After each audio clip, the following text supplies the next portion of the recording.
Florence Griffith Joyner, famosa como Flo Jo, é celebrada como a mulher mais rápida da história e uma verdadeira superestrela no mundo do atletismo.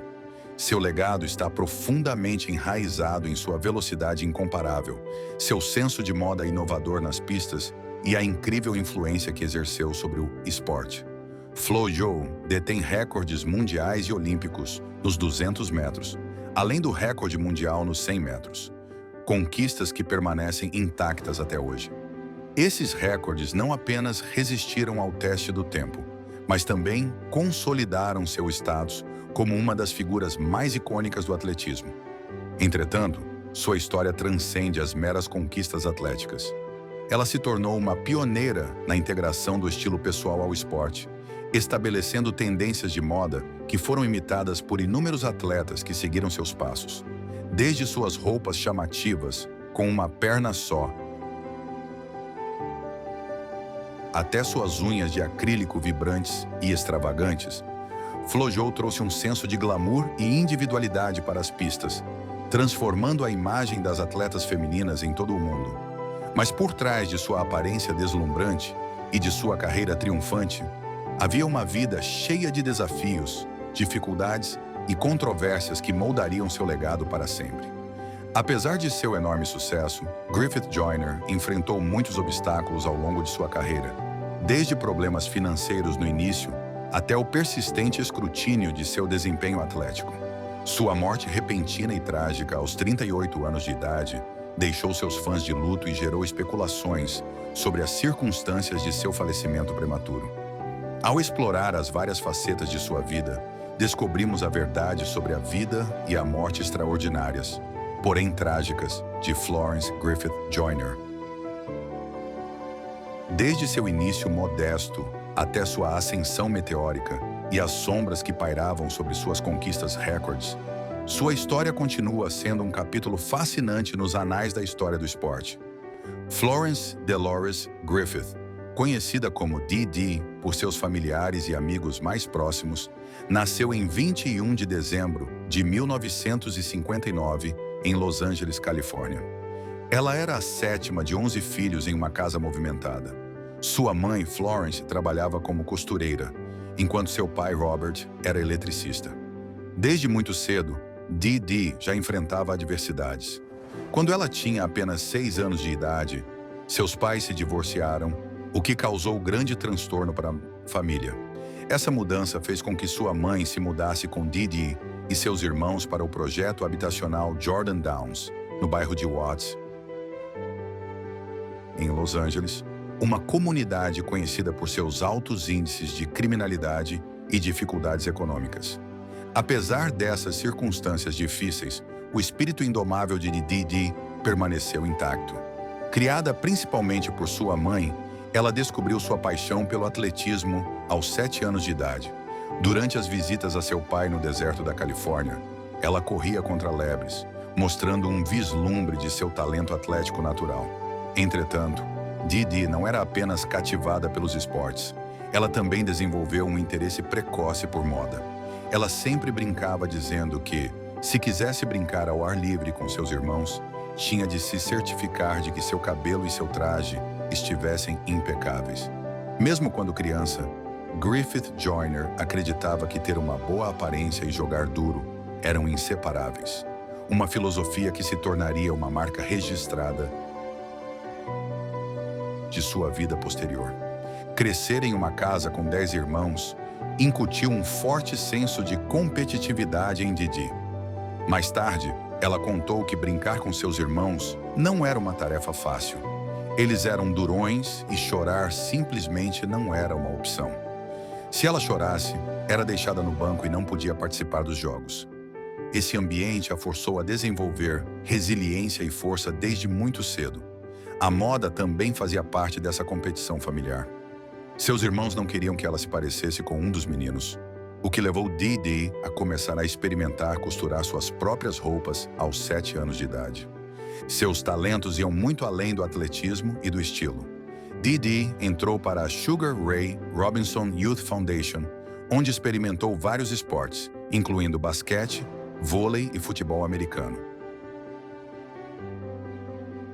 Entretanto, foi no atletismo que ele encontrou sua verdadeira vocação. Seu talento natural era evidente desde cedo, e ele rapidamente começou a se destacar.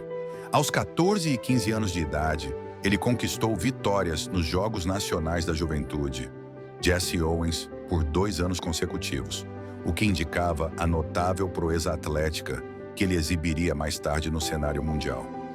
No ensino médio, Dee continuou a brilhar. Na Jordan High School, em Los Angeles, ela estabeleceu recordes nos eventos de salto, em distância e corrida.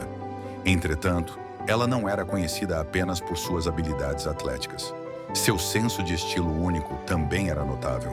FloJo convenceu sua equipe de revezamento a usar leggings como parte de seus uniformes de pista, mostrando sua proeza fashion mesmo no ensino médio.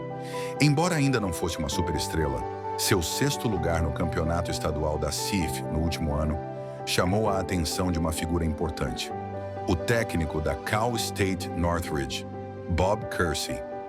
Esse momento marcou o início de uma jornada que logo transformaria Dee de uma jovem atleta promissora em uma figura lendária. Em 1978, Florence Griffith Joyner se formou no ensino médio e começou sua breve passagem pela Cal State Northridge, onde prosperou sob o programa de atletismo do técnico Bob Kersee, vencedor de títulos nacionais. Apesar do sucesso inicial em seus empreendimentos esportivos, ela logo enfrentou dificuldades financeiras que a forçaram a abandonar a faculdade no ano seguinte. Para sustentar a família, ela aceitou um emprego como caixa de banco, deixando de lado seus sonhos de glória olímpica. Em 1980, surgiu uma nova oportunidade. Kersee havia aceitado um cargo de assistente técnico na UCLA e ajudou a garantir ajuda financeira para Griffith Joyner, permitindo que ele retomasse seu treinamento. Com apenas 20 anos de idade, ele quase entrou para sua primeira equipe olímpica, ao ficar em 4º lugar na final dos 200 metros nas provas olímpicas do Sinuan Feminino. No entanto, suas esperanças olímpicas foram frustradas quando os Estados Unidos boicotaram os Jogos Olímpicos de Moscou em 1980, atrasando sua estreia no cenário mundial. Apesar desse contratempo, as provas não foram em vão. Durante esse período, ela conheceu Al Joyner, um talentoso saltador triplo destinado a ganhar o ouro olímpico em 1984, que mais tarde se tornaria seu marido. Enquanto isso, Griffith Joyner aprimorava suas habilidades na UCLA, treinando ao lado da irmã de Al, Jackie Joyner Kersee, que se tornaria uma das atletas mais condecoradas da história do atletismo. Mais tarde, a família Joyner Kersee seria reconhecida como uma das dinastias atléticas mais icônicas da história dos Estados Unidos, com o recorde mundial de Jackie no heptatlo ainda em vigor.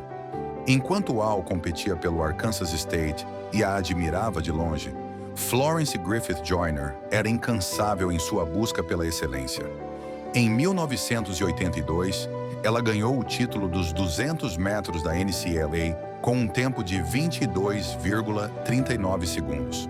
No ano seguinte, ela garantiu o título da NCAA nos 400 metros, registrando o impressionante tempo de 50,94 segundos. Suas contribuições ajudaram a UCLA a conquistar 2 títulos consecutivos da equipe nacional, e também se formou em psicologia. No mesmo ano, ela ficou em 4º lugar nos 200 metros no Campeonato Mundial de 1983, provando que estava pronta para enfrentar o mundo. Em 1984, Griffith Joyner finalmente fez sua estreia olímpica diante de uma multidão em Los Angeles. Ela emocionou o público ao garantir a medalha de prata nos 200 metros. No entanto, apesar desse sucesso, o atletismo estava longe de ser o esporte profissionalizado que é hoje. O apoio financeiro aos atletas era escasso, o que forçou FloJo a uma espécie de aposentadoria parcial. Ela trabalhava como caixa de banco e cabeleireira, muitas vezes ficando até tarde fazendo o cabelo e as unhas das amigas. Suas tarifas variavam de $45 americanos a $200 americanos, permitindo que ela se sustentasse e mantivesse vivo seu sonho olímpico. Em 1987, o chamado das pistas era forte demais para ser ignorado. Griffith Joyner voltou a treinar seriamente e seus esforços rapidamente deram resultado. Naquele ano, ele ganhou outra medalha de prata nos 200 metros no Campeonato Mundial em Roma, confirmando que ainda tinha o talento e a determinação para competir no mais alto nível. Embora estivesse em segundo lugar no ranking mundial nos 200 metros, seu desempenho nos 100 metros também se mostrou promissor, colocando-a em sétimo lugar nos Estados Unidos. O ressurgimento de sua carreira coincidiu com uma reviravolta em sua vida pessoal. Em 17 de julho de 1987, Al Joyner a pediu em casamento e o casal planejava se casar no ano seguinte. No entanto, o destino interveio. Quando um pequeno terremoto sacudiu Los Angeles em 1º de outubro, FloJo ficou nervosa. Temendo que ela pudesse morrer antes do casamento, o casal rapidamente reviu seus planos. Eles foram de carro até Las Vegas e se casaram em 10 de outubro de 1987, tornando Florence oficialmente parte integrante do que estava se tornando rapidamente a primeira família do atletismo.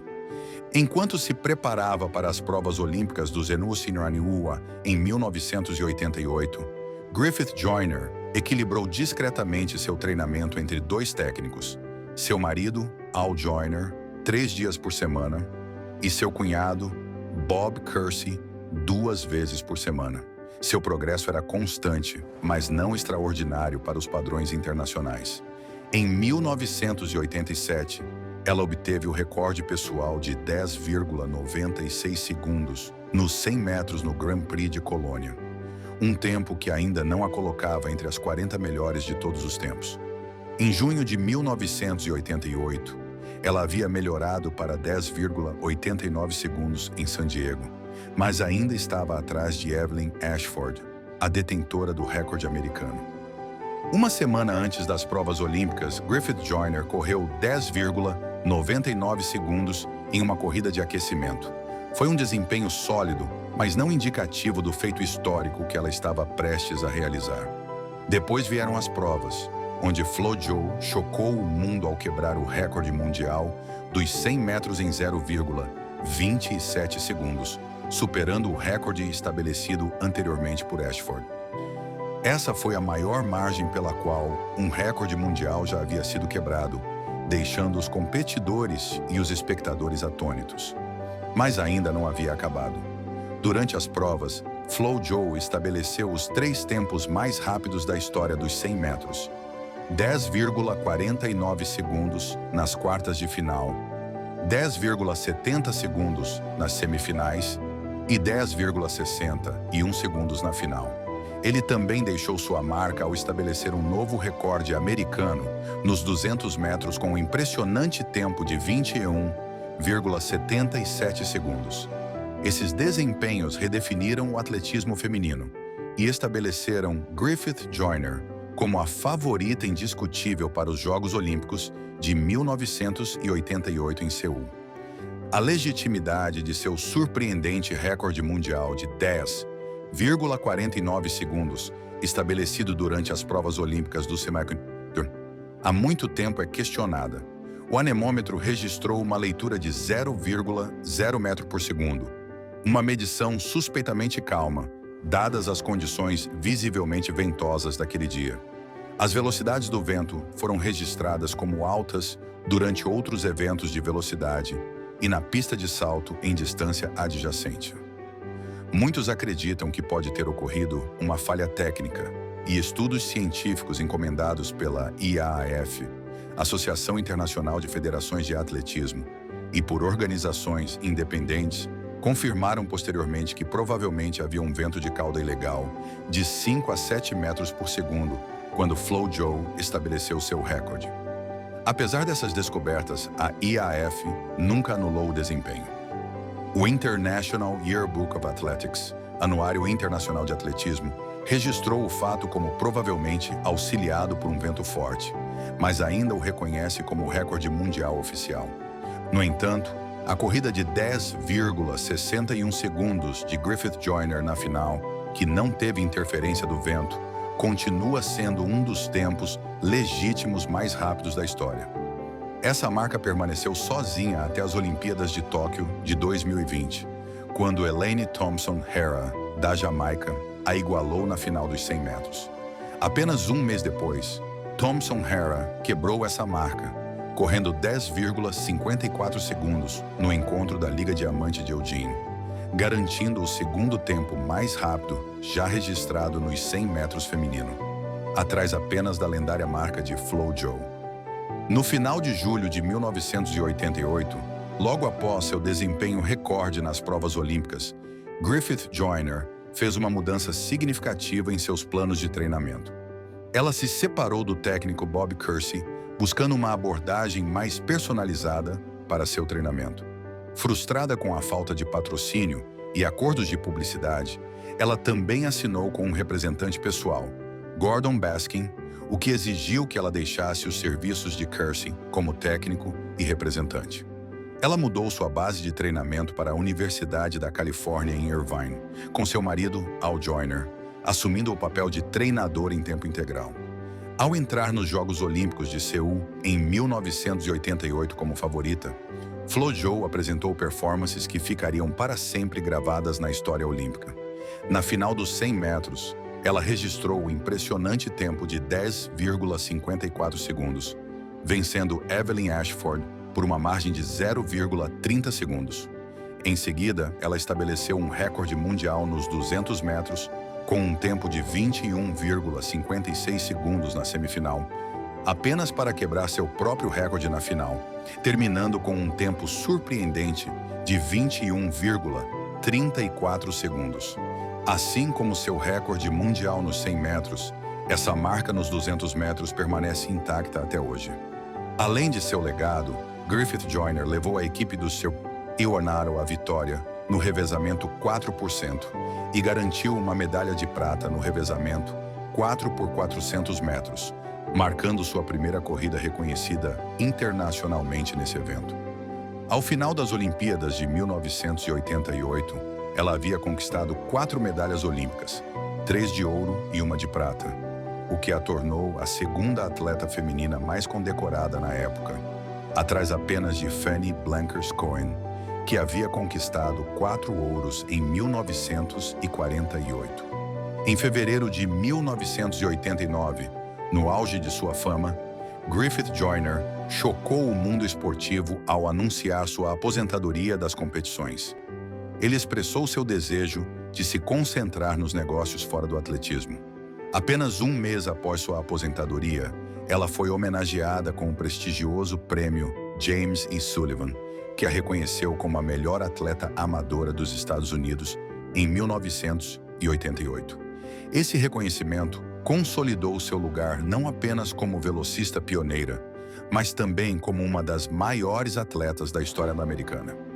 Após seus triunfos olímpicos históricos, Griffith Joyner capitalizou sua fama recém-descoberta, garantindo acordos lucrativos de publicidade, especialmente no Japão, onde sua popularidade disparou. Esses patrocínios geraram milhões de dólares, consolidando seu status como um ícone esportivo internacional. Ele também se envolveu em vários empreendimentos criativos e comerciais. Em especial, assinou um contrato com a LJN Toys para criar uma boneca parecida com a Barbie, que imitava seu estilo característico, com suas unhas longas e coloridas e seus icônicos trajes de corrida com uma perna só. Além de suas incursões no setor de brinquedos, ela expressou seu amor pela moda de outras maneiras. Em 1989, desenhou uniformes de basquete para o Indiana Pacers, combinando sua paixão por esportes com seu apurado senso de estilo. Nesse mesmo ano, sua vida pessoal floresceu com o nascimento de sua única filha, Mary Ruth Joyner, em 13 de novembro de 1990. Mary herdou o espírito criativo de sua mãe e acabou se tornando ginasta e cantora, realizando alguns dos sonhos de Flo Jo. A influência de Griffith Joyner também se estendeu ao setor de entretenimento. Ela fez participações especiais em programas de televisão populares, incluindo uma participação especial memorável interpretando a si mesma na sitcom 227. Ela até se dedicou à atuação, aparecendo na novela Santa Bárbara como a personagem Terry Holloway. Além do entretenimento, ela foi uma defensora da saúde e do bem-estar, atuando como co-presidente do President's Council on Physical Fitness de 1993 a 1998. Por meio dessa função, ela promoveu a atividade física e um estilo de vida saudável em todo o país. Em 1996, durante uma entrevista com Charlie Rose, ela anunciou sua intenção de voltar a competir, dessa vez com foco na corrida de 400 metros. Já tendo estabelecido os recordes mundiais nos 100 metros e 200 metros, ela aspirava a conquistar também o recorde mundial dos 400 metros. Ela treinou rigorosamente em preparação para as provas olímpicas do Rio em junho, mas seus planos foram frustrados por uma tendinite na perna direita, forçando-a a abandonar sua tentativa de voltar ao esporte. FloJo foi mais do que uma atleta excepcional. Ela foi um ícone da moda e uma pioneira que redefiniu o significado de ser uma atleta feminina. Seu lema, vista-se bem para ter uma boa aparência, tenha uma boa aparência para se sentir bem e sinta-se bem para correr rápido, resumia sua abordagem ao esporte e à vida. Na pista, ela era conhecida por suas impressionantes unhas de acrílico de 15 centímetros, cabelos longos, maquiagem completa e seus trajes de corrida criados por ela mesma, que rompiam os limites do vestuário esportivo. Seus trajes de corrida, que incluíam roupas assimétricas de uma perna, só com detalhes em renda, e biquínis de blocos de cores vibrantes, eram revolucionários. FloJo trouxe um nível de estilo e glamour para o atletismo que nunca havia sido visto antes, e ao fazer isso, expandiu as possibilidades de autoexpressão no esporte.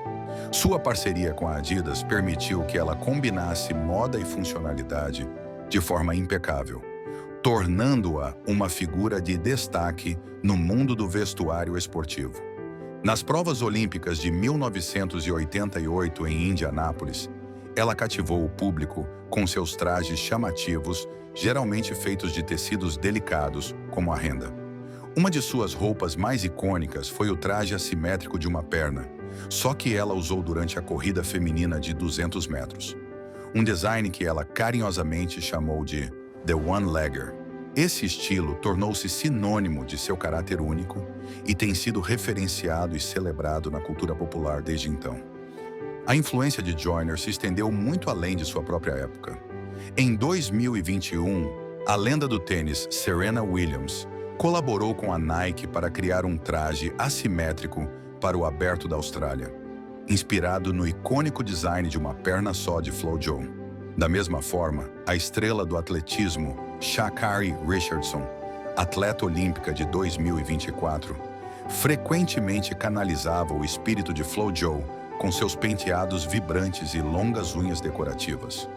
Richardson continuou a honrar o legado de Griffith Joyner ao ganhar uma medalha de prata na corrida de 100 metros nos Jogos Olímpicos de Paris de 2024, reforçando o impacto duradouro de FloJo em uma nova geração de atletas. Os desempenhos recordes de FloJo nas provas olímpicas do Semarnatsia em 1988 e nas Olimpíadas de Seul a colocaram sob os holofotes, mas também atraíram escrutínio e controvérsia. Atletas como Joaquim Cruz e Ben Johnson questionaram abertamente como Griffith Joyner poderia ter feito uma melhora tão drástica em tão pouco tempo. Em 1987, seu melhor tempo nos 100 metros era de 10,96 segundos, mas em 1988, ele melhorou esse tempo em incríveis 0,47 segundos. Da mesma forma, seu tempo nos 200 metros foi reduzido de 21,96 segundos para um recorde mundial de 20 e 1,34 segundos, melhorias que pareciam quase sobre-humanas. Griffith Joyner atribuiu sua notável transformação a um novo regime de saúde e ao foco em exercícios de força para a parte inferior do corpo, como agachamentos e afundos, sob a orientação de seu marido e treinador, Al Joyner. Apesar de suas explicações, os rumores de uso de drogas para melhorar o desempenho persistiram. O escrutínio se intensificou quando Darryl Robinson, um ex-companheiro de equipe, afirmou em 1989 que Griffith Joyner havia comprado o hormônio de crescimento humano dele por $2.000 em 1988. Robinson alegou que ela disse certa vez: "Se você quiser ganhar $1 milhão, terá que investir alguns milhares." No entanto, Robinson nunca forneceu provas concretas para sustentar suas alegações e acabou sendo condenada ao ostracismo pela comunidade esportiva. Ao longo de sua carreira, Griffith Joyner foi submetido a vários testes de doping durante as competições e passou em todos eles sem incidentes.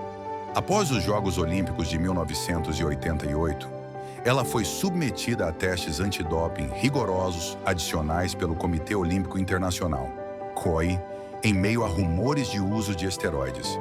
Mais tarde, o príncipe Alexander de Meroder, que presidiu a comissão médica do COI, revelou que Griffith Joyner havia passado em todos os testes, inclusive naqueles especificamente projetados para detectar substâncias proibidas. Apesar dessas garantias, as especulações continuaram, especialmente quando ele se aposentou do atletismo competitivo em 1989, pouco antes da introdução de testes antidoping aleatórios obrigatórios. No entanto, o príncipe Alexander declarou com firmeza: "Nós o testamos em todos os testes possíveis e imagináveis. Nunca encontramos nada. Não deveria haver a menor suspeita."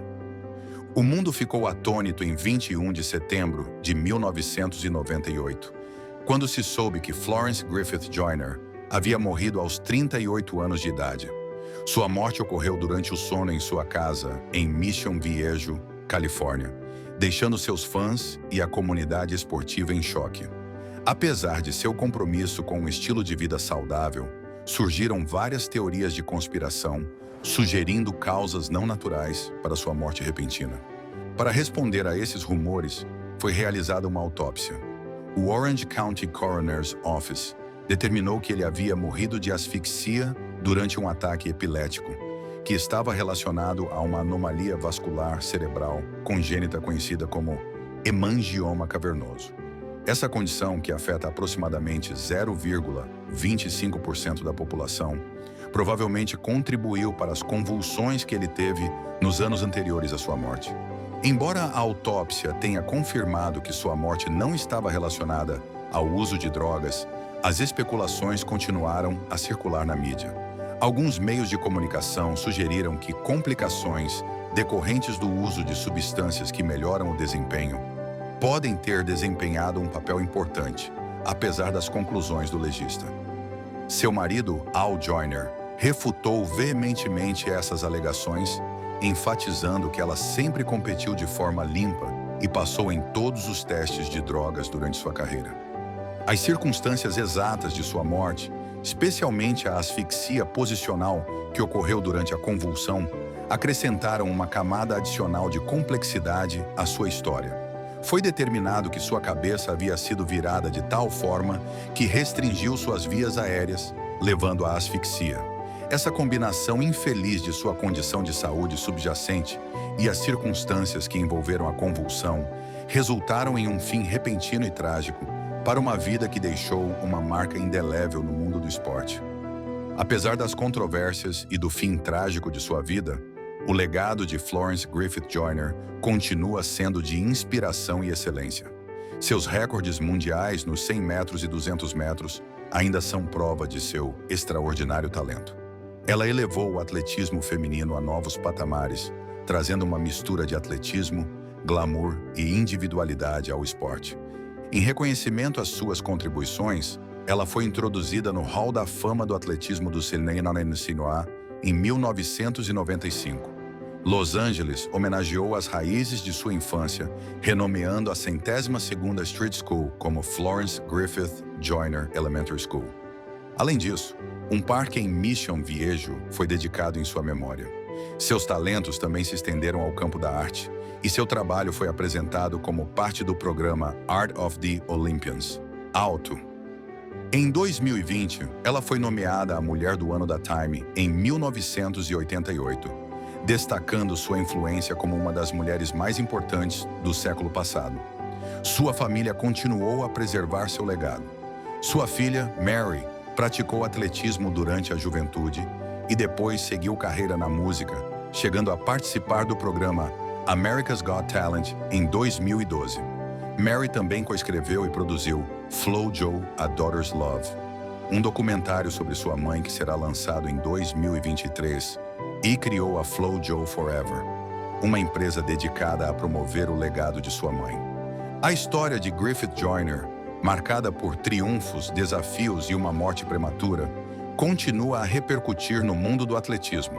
Seus recordes, estilo e influência continuam sendo uma prova de seu extraordinário talento e do impacto duradouro que ela teve no esporte e na cultura. Florence Griffith Joyner será sempre lembrada como um símbolo de excelência, quebrando barreiras e inspirando atletas do mundo todo.